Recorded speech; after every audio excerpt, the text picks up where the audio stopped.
Hey everyone! In this quick tutorial, I'll show you how to check the status of your RIA money transfer super fast and easy. Whether you sent money online or via the app, this method works. Let's get started. Step 1. Open your browser and search Track the Transfer RIA. You will see the website Track a Transfer, then click it to open the website. Step 2. Now, paste your PIN or order number into the box. This is usually sent to your email or SMS when you complete a transfer. Step 3. Click the orange Track Transfer button. In just a few seconds, you'll see the current status of your transaction, whether it's in process, ready for pickup, or completed.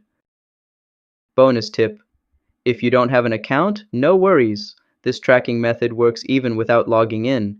Just keep your PIN or order number handy. And that's how easy it is to track your RIA money transfer. If this helped you out, make sure to like this video and subscribe to How to Tutor for more helpful guides. See you next time!